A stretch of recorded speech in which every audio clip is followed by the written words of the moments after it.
Welcome. Tonight we have a joint meeting of the Capital Subcommittee and the Public Safety Subcommittee. And on the agenda that was posted, we're going over police department items that we delayed in the fall to talk about them for the Springtown meeting, and the general budget questions for the police department. So I guess we start with questions. Go ahead, fire away. Glad to be here. Chief, could you just explain to us the special operations team? So in front of you, you have a packet from the Special Operations Team, and it's kind of bittersweet for us, and I couldn't be any happier that the perception of the Special Operations Team does nothing, because that's its whole purpose, to let you think it does nothing. But if you take a second and read through it, what we did, the Special Operations Team, and they work with the K-9 officers as well. So I broke this down because, you know, people had some questions. So I said, you know what, let's just break it all down and really get to the root of it. So just quickly, off the top of my head, it's page 1, 2, 3, 4, 5. Right, and these are the incidents they've been involved in. Now, this is almost a 13-month period, so I'll put that in context, okay? 13-month period. For backup family services at calls, they did 337 of them. Warrant service, this is people who have warrants for arrest, and these are people that usually fall in the topper tier of a warrant. What do I mean by that? The special operations guys show up your house to lock you up for a warrant. It's not for not paying your child support.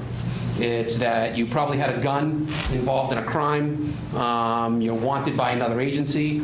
They work with other fugitive apprehension teams to get these people. So out of those 74 warrant apprehensions, 74 criminals, hardcore criminals with serious warrants were taken into custody without anybody hurt, which is huge, okay? Traffic enforcement. This is another big issue. Why is this such a big issue with traffic enforcement? In and around the schools, I am inundated with calls from crossing guards, people walking their kids to school, people trying to get out with the outrageous traffic that we have coming out of, like Memorial School.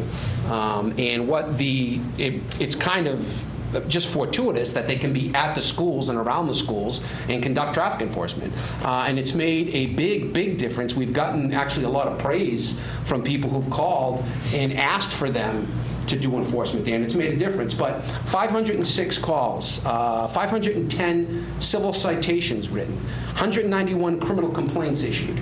That's pretty substantial for a group. And again, understand, this isn't patrol. I've taken patrol out of this. This is my operators and your K-9 guys, right? Then we go down the property checks.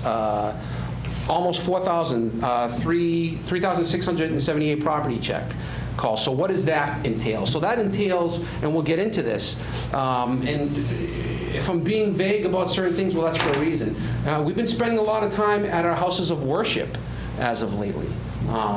We are very fortunate in Milford that we have a Muslim community, we have a Jewish community, and we have a lot of Catholic Christian-based institutions. So we spend a lot of time there. These are the guys that spend a lot of time at these institutions, okay? And with what's going on across the country, I know that the people who attend, service, attend prayer, they're very grateful to us, and if I could, I would have them all come here and tell you how grateful they are to have these guys there.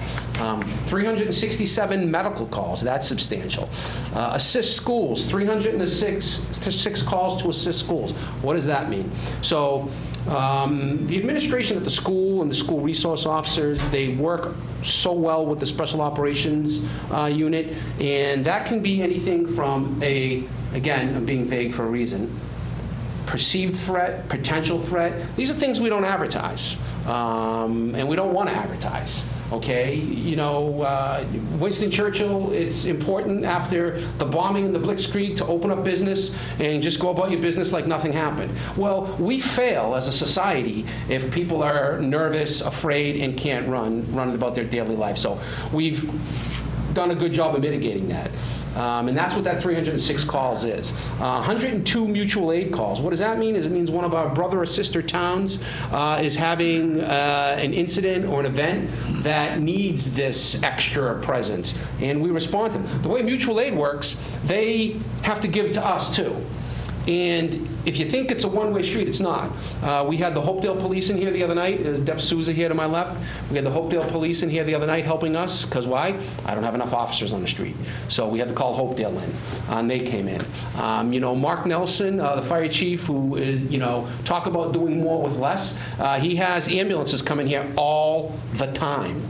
Well, that's the way it works. We give to them, they take, we go back and forth. So the mutual aid stuff is really just works really well. Robbie, let me interrupt one thing, because there is a misperception. Okay. Because I've been asked several times. Yep. Are we doing mutual aid to gain money?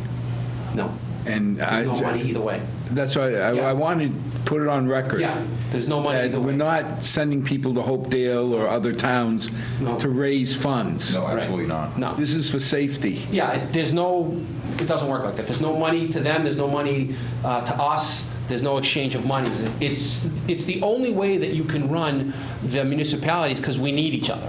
Right. We need each other. Well, Chief, a question had been raised to me about whether surrounding towns were getting effectively a free ride from the benefit of our special services that they don't have, but you don't see it that way. No, not at all. Like I said the other night, the Hopedale Police were here.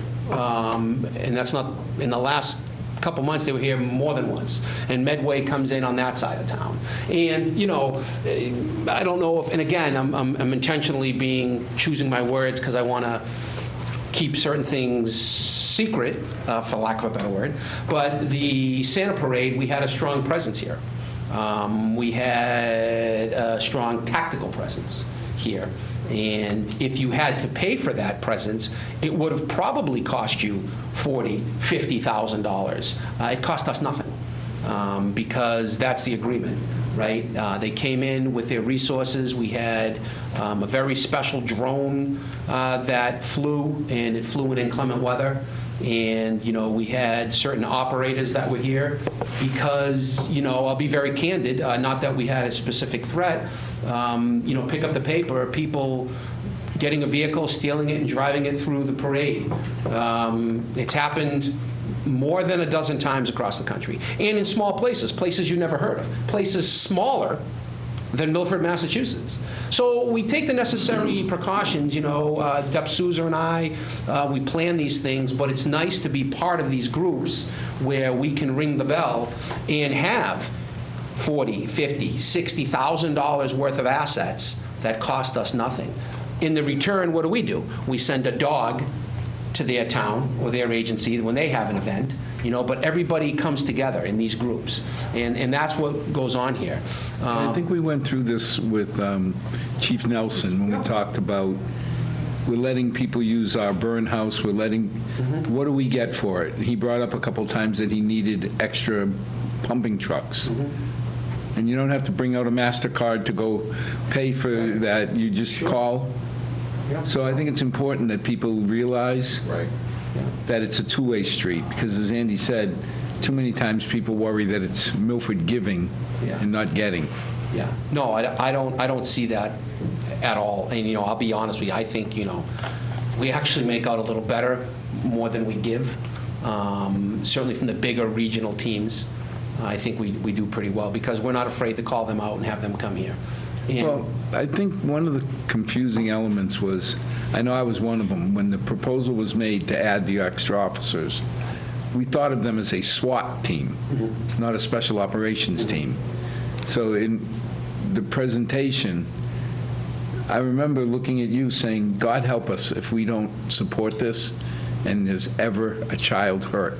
How could you ever look at a parent of a Milford kid and say, well, we saved money, Correct. Yeah. but we lost your son or daughter? So I don't think people really understood, because I was one of them, that it's not a SWAT team. It's this, Yeah, no. Yeah, to your point, it's right. Let me just get through the rest of the other things here for everybody that doesn't have one of these. Medical emergencies, 367 medical emergency calls they went on. And then it has it broken down. It has the mutual aid 102 times, drone deployments 51, K-9 deployments 48, motor vehicle accidents, they responded to 337 of them, and 60 community policing events that they went to. Now, here's what's interesting, and you can read through this, and this is why I gave it to you. They've also answered the calls to go to our residents, our businesses, to teach them active shooter training.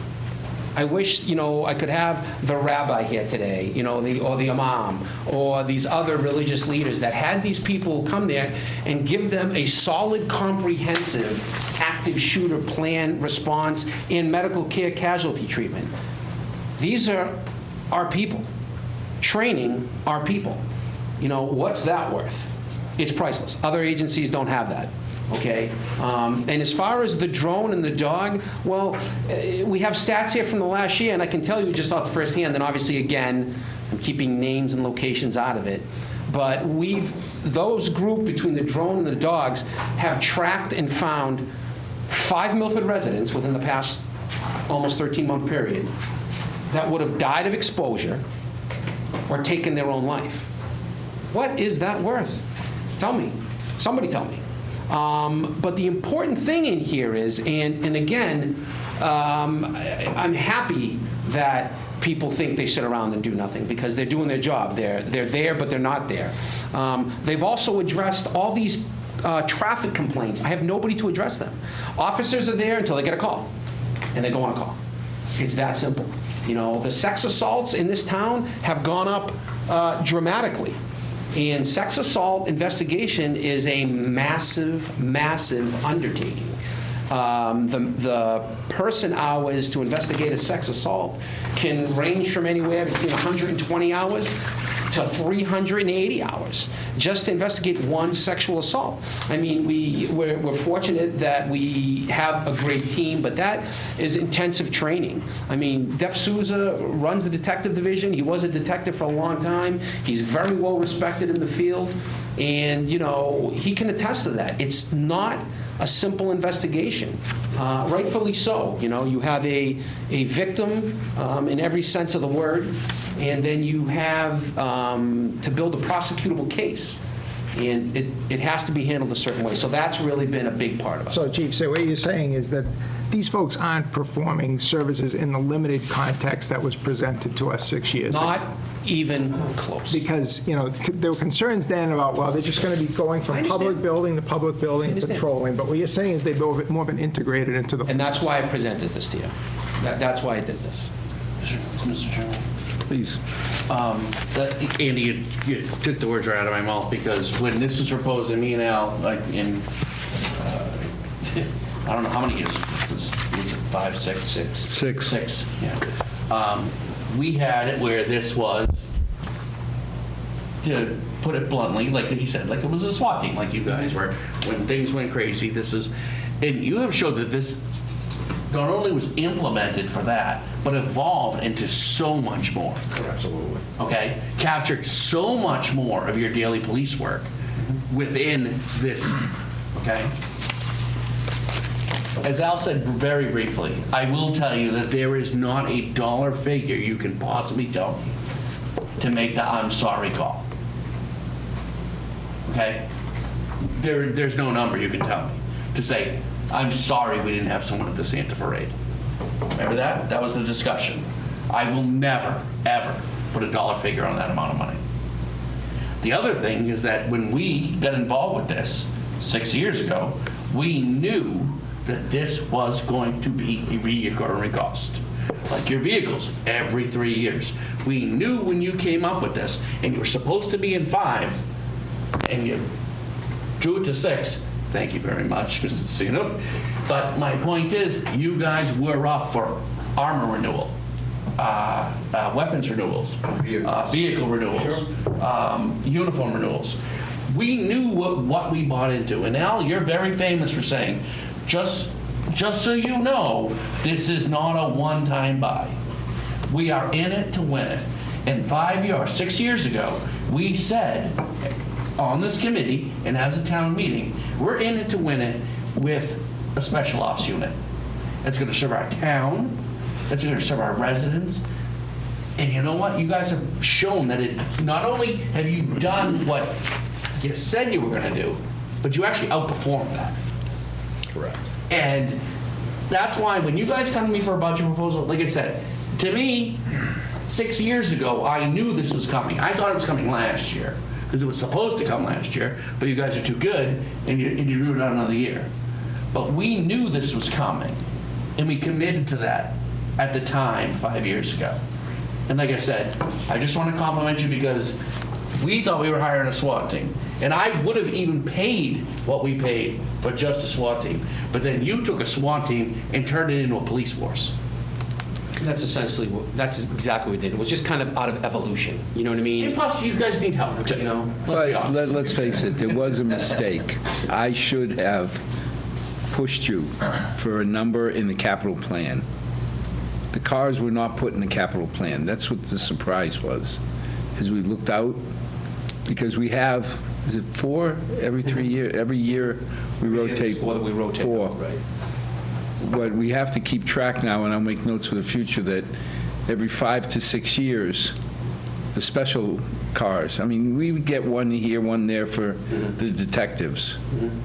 But when you get 3 or 4 at once, it's a surprise number. And of course, this year is the tightest year we've had in decades. And you know, and credit to Zach, you know, I have to make sure that I say that, like, we beat this budget. I know it still seems extreme, but, you know, Zach, you know, was relentless in beating this budget line by line, item by item.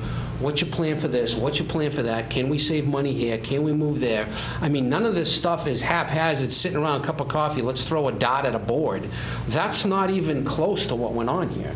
And as far as frugal, and I know Mr. Lazar's going to say that's not your problem, that's not where you're losing your money, Robbie. You know, we erase our folders at the police station to reuse them again.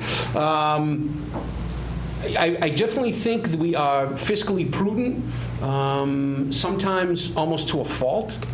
We've trimmed a lot of stuff out of this proposed budget for 2025. I know it's tough times for everybody, but Zach will tell you, and it was Zach that sat me down with a sickle and a hammer and cut a lot of things and moved stuff and said, no, no, no. And that's where we are. And I think So it's now, the 11% increase, what's driving that number? Is it like 6% of contractual? if you take the cars out of it. Yeah, it's almost the other way around. We're looking at about a 5% increase if we take the special ops vehicle out. Overall, it's to your point, just under 11, it's 10.6. But it is important to note we are in a contract year. We do feel like we're close to a deal. I can't really talk about it. It's all executive session, but it is a contract year right now. Yeah, but realistically, if you took the cars out, if I had done my job and pushed you to give me a solid number for the 5-year plan, 5%. you're saying their budget's going up 5%? Yes. So I have one question on the vehicles, 609, it says 4 additional. Is it just 4 cars that makes up that 600 grand, or is there other stuff in there? There's the other cars that we rotate every year, and then there's the 4 additional special operations vehicles. So And there's that's the more than- one-time thing. So there's, Eight. 8 cars in total. oh, okay, so we rotate 4 just as a matter of standard practice Every year. Right. Yes. yearly. Years ago, Andy, we took it out of the Operational budget. warrant articles, because we knew every year, there it was, it's going to be 4 cars, and the car, nobody ever understood the money, because they said, are you driving around in Rolls Royces? Yeah. Because they didn't understand that there was 20 grand to outfit a police Oh, yeah. vehicle. Yeah, it's not. So it wasn't $80,000 for an SUV. Right. It was 60 plus the 20. So it's 4 that are rotated annually, Right. and then these other 4 are replaced how often? The First additional? 6 years. 6 years. This is the first replacement. 6 years. It's the first time they've done it, 6 years. Okay, are they substantially different than standard issue cars? Yeah, they have some different things in them. What's the delta on the cost approximately? Like, I would probably say 15,000. Okay. You know what I mean? And to your point, we should mention this, right? Everybody's like, well, they get 4 new cars a year, but, so it works this way, just to put in context. We have so many line cars in the Milford Police Department. What's a line car? Those are the cars you see driving around, they, go to calls, you see the police officers in them. So what you do is each year you take the oldest cars, or the cars that need to be replaced, and let's say you have one that's on the road from 2010. Well, this year, you'd replace that, right? And that'd be the new car out of the 4 that you get every year. So it's not that you're getting changing 4 cars every year out of that. You're replacing the oldest cars in our line. How many line cars are there? We have, actually, there's probably 14, actually, line cars. Okay. You know So what I mean? effectively, you get a 4-year life on them. Right. Yeah. And what we did is, and this was something new to me, instead of putting them out on, what's it called, the bid? State bid list. Instead of doing that, we're working on it now where we can trade in and put money back to the town. Get something, because. No, you're talking about, we used to auction that. Yeah, we used to. When they sell their own. Yeah, we used to auction them and get $32.80 for Well, a car. I saw 500 once.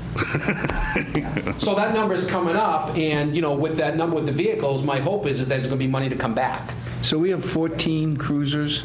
We have front line cars. Okay. Those are the cars that run 8 to 4, 4 to 12. Those are the ones we see Those are the ones you see all the time. all around, right? And then you Special have- operations vehicles, we can get more time out of, obviously, because they're not running as much. That's why you got to figure it, and, you have a car that runs 24/7. I think that's the worst thing. I had a mechanic tell me once, that's the worst thing in the world, to have a car that runs all the time. Well, that's the hard thing for people, taxpayers, to understand. Yeah. Because they hear that the police want a new cruiser when it's got 100,000 miles. Yeah. And they get 200,000 out of their cars. But it's not running 24/7, stop, go. And it's different miles. Those are different miles. I'll be honest with you, before I got into, the management side of policing, I'm amazed at how fast we go through tires. My personal vehicle, my tires last me, I'm not on wood, right? I'm going to go home, there's going to be a flat. But it lasts me, 4 or 5 years before you need to redo tires. The tires on these police cars, they're constantly, we go through tires, brakes, tires, brakes. AutoGo loves you. What's that? AutoGo loves you. Yeah, That's what it is. yeah. So those are things, Well, the other thing, too, is you can't gingerly take corners when there's That's an just it. emergency. You slam on your brakes, and that wears on these vehicles. And, the other items in there, obviously, we all know about the natural cost of things has gone way up, right? The natural cost has gone through the roof with a lot of these items. But, interesting, in my traffic light budget, okay, the increase, just out of happenstance, I pulled everything the other day, spread it all out over my table in my office, and I calculated how much of that budget is going to the crosswalks at the Charles River bike path. Well, it's a significant amount of money that we're paying for that out of our budget, which is fine. I mean, we handle it, we have the vendors, we get the phone calls in at the police station, but that's not money that the police department is using for police stuff. We're servicing the bike path, which is fine, but people have to be cognizant of that. Same thing with the rave system. That rave system, and Chris George is here, another godsend to the town, fixing everything IT. His ego's big enough now, don't... I tell you what, pulled us out of some fires here in town, believe me. But that rave system is very expensive, the reverse 911 system, the call system. We manage it, the police department, we use it the least. Yep. You know what I mean? We use it the least. Now, certainly it makes sense that we manage it because it comes through our system, and Chris George and our IT people at the station can program it and send it out, and we can control it, and we have all the software. I get that. But we use it the least, and it's part of my budget. People gotta understand. So, can I say, this command staff reorganization, that's all unfamiliar to me. Can you educate us? That was on that was the lieutenant's positions that we were creating. So can you tell us what the structure was before and how you're proposing to change it? Yeah, so I brought this before the selectmen some time ago, and what it was is we needed to put lieutenants, and we don't have any lieutenants anymore in the police department. When I was a kid, you had, 4 lieutenants in Milford, and so that's basically a division commander. And the reason why it's going to be 3 lieutenants, not 4, and in a matter of savings, what we did is we converted 2 of the sergeant's positions to lieutenant's positions, all right? And there's only actually 1 new position in it, that's the lieutenant's position. The other 2 positions are conversions. And the need for that is it's quite simple. You have union employees, the police and the sergeant, the frontline supervisors, okay? It's very hard when I have somebody who's a sergeant that's running the administrative side, which we do, which you have to have because we have sensitive documents like records requests and evidence. And I know I'm talking a lot, but it's important that you know this. And that sergeant to go to another sergeant who's in charge of a patrol group and say, hey, I need you to do this. Well, typically they're like, yeah, okay, no problem, we'll do that. But it has to come in a paramilitary organization where it comes from a lieutenant to a sergeant. Now, if it's not being done a certain way and there's not compliance with that sergeant, the lieutenant has authority to make recommendations, make changes. It's a paramilitary organization. It needs to flow like that. And we got out of the lieutenant's business a long time ago. That was before my time. I don't know why. Who's wrong? Yeah. The organizational chart went like this? Yeah, but And the used end to of go back the end of the like day, this. we did it. I'm going to assume it was the best thing to do at the time, Well, we tried something. and now Nothing wrong it's with that. different. Yeah. And again, it's... So I'm not going to slam anybody past chiefs. No. They did what they thought was right. Now the world has changed It because just doesn't work. obviously some of the issues you're running into now, when I was a kid, the chief didn't have to worry about the terrorism and the things on that line. Right, and that's a good point. We also are mandated now by POCS, the police officer reform, and they want to see that tiered supervision in the post conundrum, okay?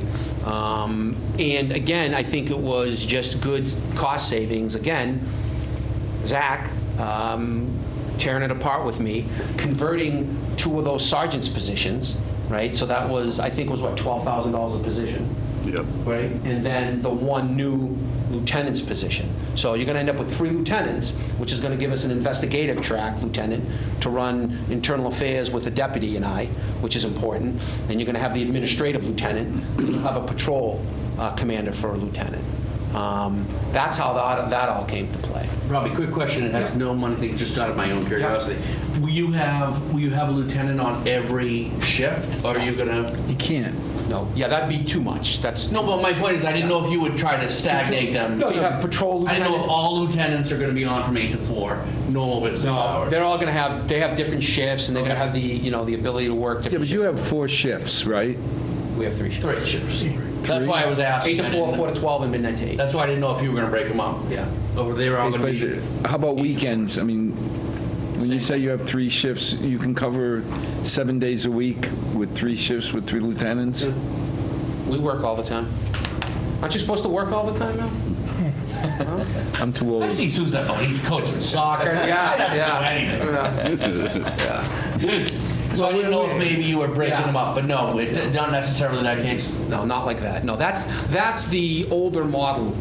There would be one person. that One was on like- every shift, and some of your bigger, certainly I came from the NYPD, right?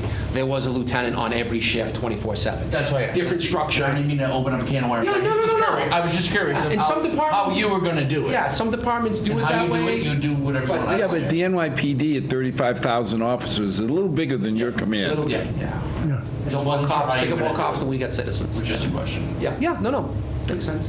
As far as capital, because you had mentioned that Yeah, well, but you know what, though? I don't know that we're going to have to, down the road, I think that there's going to be some other ancillary vehicles that we need to replace, but that's not something that I'm even concerned about right now or getting into. But how about equipment? I mean, we went through replacing tasers, because if I remember, it was every 6 years, you got to They rotate them out. rotate them out. Yeah, but we build a lot of that into recurring. Oh, okay. And we worked with the vendor to knock that price down. So it's almost, if you look at it, we almost lease the tasers, right? Yeah. Because they give us a bill and we pay it, and then they give us the newest version, because, that version is no good anymore. So it's this recurring item, it's right in there. Well, if it's in your recurring budget, Yeah. then that's fine. Yeah, no, I just we do a pretty good want to job. make sure that if there's guns or ammo that's outside of that budget, that we capture it. We have ammo, we've accounted for the ammo, and we do a pretty good job with that. The unforeseen thing is at some point we are going to have to rotate out the firearms. That's not a big ticket item. But if we have money left over in a training, you could rotate it out of that. I just really haven't crossed that bridge this year because I know, working with Zach, things are so lean and so tight. I know it doesn't seem like it, but there is really no pork in that. I'm going to be honest with you, the personal services budget keeps me up. Keeps me up. The overtime and stuff like that, it does. It keeps me up. Even though with the requested increases, I'm still going to be kept up. I run my budget week to week. I get a breakdown every week. I go over it. I sit with the command staff. We go over it. I have a chief's admin who's relentless to a fault with the receipts and the record keeping. So, I'm pretty confident that we do a good job of managing our money. Chief, if I may, will any of your vehicles be used as trade-ins coming up on with these new purchases? Yes. Yeah. I So said you that. will have some to trade in? Yeah, well, that's our hope. Yeah. And I forgot to mention, thank you for bringing that up. We're giving one of our vehicles to the fire department. That's all coming out of my budget. They needed one for inspections, I think it was. Was it inspections? Yeah, so we're taking the best one, obviously. We're going to change the light bar, we're going to re-letter it. And, that's $45,000, that we're going to give to the fire department. So there's a saving as a town that we're moving over to the fire department, because we're giving it to them with the radio in it and all that stuff, because that's all compatible. So we try to repurpose things. Putting those vehicles out at auction, it's not even pennies on the dollar. Yeah. This process is a lot better. Vinnie? Yeah, Robbie, you mentioned concerns on overtime. Yep. When you have so many different work details on the streets, that obviously, I think, comes out of overtime, right? No? Private contractor, we don't pay for any of that. Wait a minute. Because someone, We make money on You that, actually make money. because we put the extortion I think, charge for I think the processing. perception is that we're paying for put officers out there, and I've heard it before other times, why don't we use flagmen?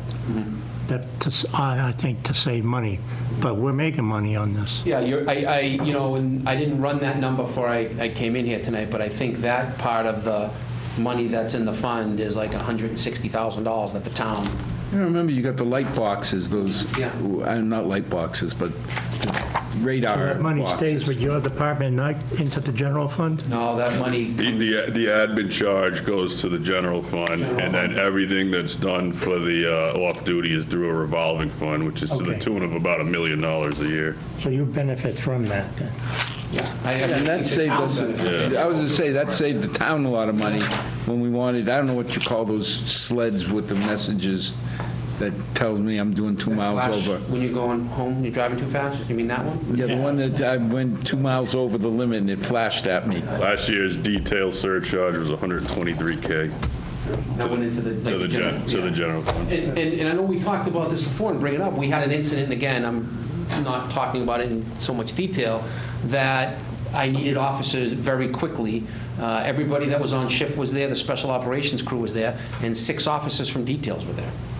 They leave their detail and they respond. We had a mother pull over at a detail officer, and the child was choking, and the cop cleared the airway. Right? So you have a guy on the street that's not costing us a dime, actually money is going to the town, save somebody's life. And that happens all the time. We had another detail officer recover a stolen gun and a stolen motor vehicle was on a detail. So, Well, we would like to, once we get through this budget crunch, have you come back and just have an informative discussion about the pros and cons of flagmen.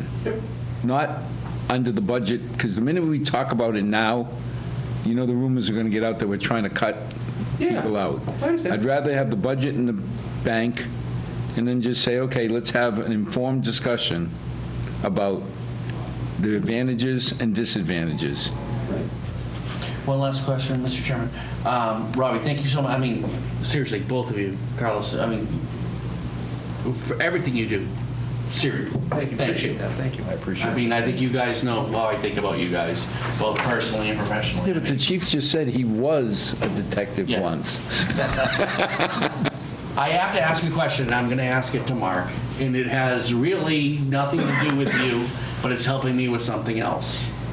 Can you please tell me the amount of work that Mr. George has done for you guys, IT-wise? No. And don't give me a 2-hour thing. No, I'm going to give you a simple answer. I would appreciate it, because I know he's taken on police and fire, and I don't think people are realizing the amount of work that he's I'm going to taken on. tell you this. Thank you, Robbie. No, I can't.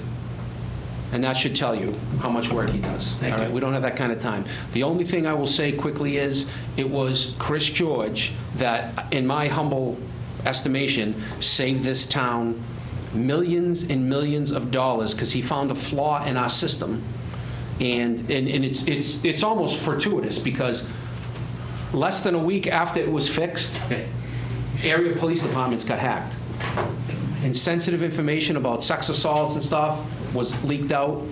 And there are cities and towns reeling from that. Not leaked out of Milford. No, nothing. That's what I'm And saying. when you said leaked out, it's not, nothing. From their agencies. There are cities and towns reeling from that. And Milford was probed. Milford was attacked. And they couldn't get through us, and that's solely because of Chris George. Thank you. I'm going to ask Mark the same question. I have something else going on. I just want to know No, the that's easy. record. Any other, Lauren, Joycey, any questions? Can't argue with 5%, no questions. Joycey? Oh, she's muted. You're muted, Joyce. She's shaking her head no, so. Jerry, any questions? I guess not. So tonight, the objective was to be informed. All set now. All set. Thanks, Jerry. And if you have no objections, we'll talk about it tonight at the full FinCom. Yep. What we've been doing is going through the budget proposals, and the plan was, it's always been for years, if the full FinCom votes to accept it, then we save you coming before us. If they vote not to, then before we take the vote, if it's going to be negative, then we would have you come in on the 10th. But it sounds, as Lauren said, can't argue with that 5% number. And we'll get Well, back. that's really credit to Zach. Zach really worked this hard, so. Thank you, Zach. All right. Do you Thank want us you. to stick around for the bigger meeting, or no? No, get out of here. No, because if we need you, we'll call you back on the 10th. Okay. Thank you for your time. All right. Appreciate it. Thanks. Thank you. Yeah, thank you. Can I see? Always a pleasure. Take care. Thank you, Good to sir. see you. Yeah, thank you, sir. night. You too. Okay, Walt, thank you. Chris, thank you. from the committee, we have a motion to advance this budget to the full Finance Committee. Second, we have, okay, all in favor? Roll call. Lauren, you're on the Capital Committee. Yeah. Yep. It's 5%. This is a capital vote. This is capital vote. I'm not a capital. Okay. Al, are we going to adjourn from this? We will, let me just get through two more items. Minutes from the January meeting. Members of the Capital Committee. Any issue with making changes? Motion to approve. Okay, and Chris, second? Yes, sir. All in favor, roll call. Lauren? Yep. Joyce, are you on the capital committee? Yes. Okay, so Joyce votes yes, Chris? No, sir. Okay, minutes from the February capital committee meeting. Motion, same?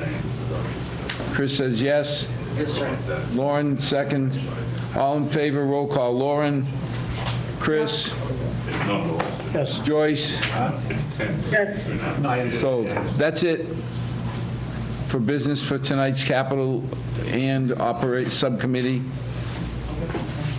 Motion to adjourn, I'll make it. made by Vinnie, Second. second by Lauren. Roll call. Lauren? Yes. Joyce? Yes. Vinnie? Yes. Chris, he's nodding his head, okay. Motion to adjourn is not debatable. Thank you for attending, and thank you to any of the loyal listeners. We did not have invitation to speak tonight at the subcommittees, because we will immediately, after a 10-minute break, go into full finance committee.